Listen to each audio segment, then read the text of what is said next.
Members of the jury, I know that you have a complete understanding of the issues here, but I think it well to call your attention to the fact that the main case is in fraud. It is not like a suit on a promissory note, or a suit for salary, or a suit for goods sold and delivered. It is a suit for fraud and deceit. That means getting somebody's money away from them by fraud. It is a good deal like the crime of getting money by false pretenses, and the law requires strict proof. The burden of proof is upon the plaintiffs in this case to prove that they were induced to pay to the defendants $3,000 through representations made by the defendants which the defendants knew to be false, that the defendants, knowing the representations to be false, made them to the plaintiffs for the purpose of inducing them to part with their money, that the plaintiffs did not know of the falsity of the representations, but believed them, relied upon them, and were damaged to the extent of parting with their $3,000. The plaintiffs are here asking us to give them the money of the defendants. The law does not permit money to be taken from one and handed to another, except upon reasonably certain proof. The burden of proof is upon the plaintiffs to prove the propositions that I have laid down to you that constitute the fraud that they charge here.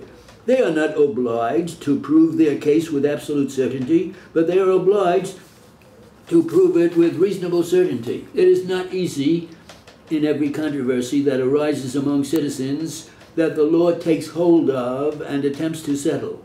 If a case is so uncertain that you cannot make up your minds without guessing, the law says, we will not touch it. The verdict will be for the defendant. We will have the parties in the same condition in which their own acts have placed them. The law will interfere and take money from one and hand it to another only when they prove in favor of the one demanding the money, and it fairly outweighs in point of credibility and probability when viewed in the light of your common sense and practical experience, the testimony on the other side.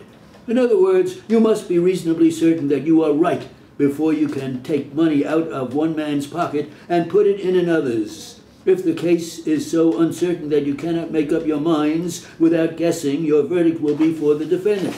You must not guess one man's money into the pockets of another. I am going to leave this case to your good old common sense. That is what I want from you. I want you to employ the processes of reasoning that you use in your everyday life to safeguard yourselves in your business and other transactions. You are used to judging men. If you were not able to guard yourselves against those who come along and tell you lies, you would soon come to shipwreck in your business and all your other affairs. You have seen these witnesses here. You know what their interest in the controversy is. Do not forget that this money is theirs. The plaintiffs are interested. The defendants are interested. They are trying to keep the plaintiffs from getting it. I do not mean to say that because a witness is interested on that account alone, you should disbelieve his or her testimony, because a man may be so honest that he will tell the truth no matter how much he may be interested. Nevertheless, it is a circumstance you should keep in mind in weighing the testimony of any witness to see whether or not his or her interest in the case may not have influenced his or her testimony. In other words, use your good old common sense and your best judgment and find out where the truth lies in all human probability. That is what we are after. Were these plaintiffs induced by fraud to pay out this $3,000? They signed this contract. There it is. They refused to go on with the contract and now demand back the money they paid as a deposit to ensure the carrying out of the contract on the ground of fraud and deceit. They were induced to enter into the contract. They signed the contract. There is their signature. Was it an afterthought? To use a term from the streets, was it merely welching on the contract they made? Of course, I do not want you to understand me as suggesting that. I do not want to influence your minds one way or the other. Nevertheless, that is the contentions of the defendants here. You will keep in mind all the circumstances surrounding the case. Little things sometimes shed a ray of light.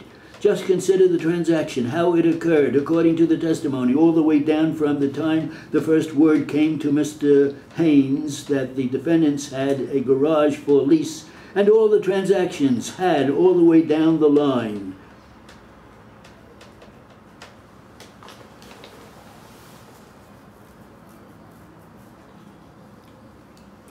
That was pretty tough, I thought.